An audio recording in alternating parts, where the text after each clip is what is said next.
Today we're building a diet planner using Python and CustomTkinter. This application will calculate BMI, estimate daily calories, and generate a diet plan based on the user's goal. But before we start, I have a small challenge for you. At the end of this video, I'll give you a homework task related to this project. If you complete it, you'll be able to upgrade this diet planner and make it even more useful. So watch till the end and let's start building.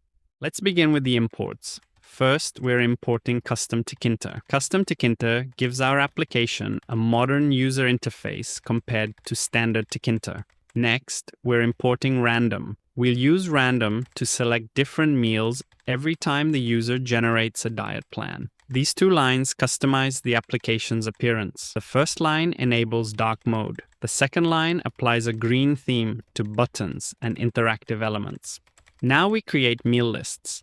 Instead of hard-coding one diet plan, we're storing multiple meal options inside lists. Whenever the user generates a diet plan, one item will be selected randomly. The same approach is used for lunch, dinner, and snacks. We also created separate meal lists for weight gain users. This keeps the diet recommendations organized and easy to expand later.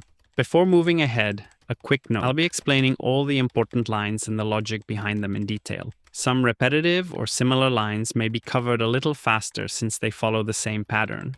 This helps us focus on the concepts that really matter without making the video unnecessarily long. So make sure you stay until the end, because I'll also give you a small homework challenge that will help you practice and build similar projects on your own. If you find the project useful, don't forget to leave a like. Now, let's jump into the code.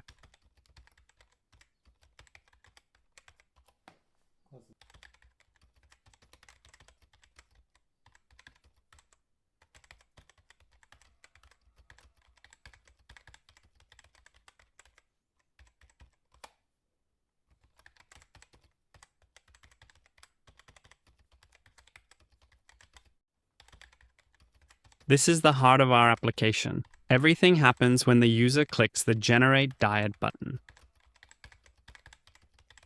Here, we're collecting the values entered by the user. The get method retrieves text from the input fields.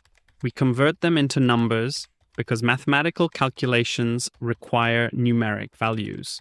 BMI stands for Body Mass Index. To calculate BMI, height must be converted from centimeters to meters. Then we use the standard BMI formula.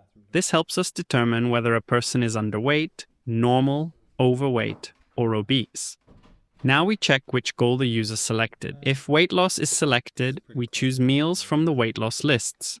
Otherwise, we use the weight gain meal lists. This is what makes the application personalized. For weight loss, we estimate calories using a lower multiplier. For weight gain, we increase the calorie target. This is a simplified approach and works well for a beginner project. These conditions classify the BMI result. Depending on the calculated BMI, the application shows one of four categories: underweight, normal, overweight, obese. This gives users additional health information along with the diet plan. After all calculations are complete, we create a formatted result string. This string contains age, BMI, BMI status, calories, breakfast, lunch, snack, dinner. Finally, we display everything inside the text box.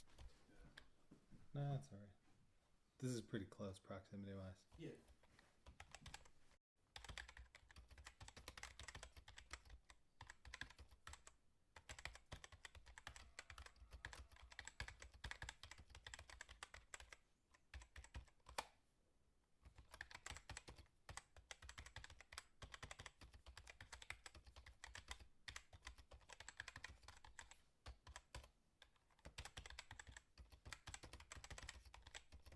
The remaining code builds the user interface. We create labels, entry fields, radio buttons, generate button, output text box.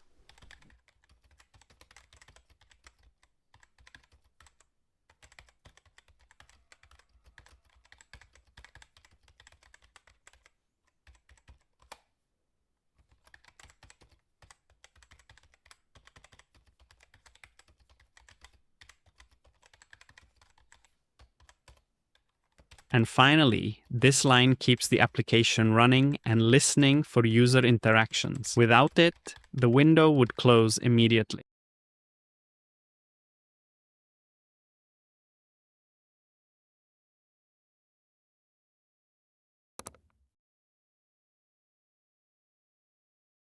Congratulations! You just built a diet planner using Python and CustomTkinter. Now here's your homework challenge.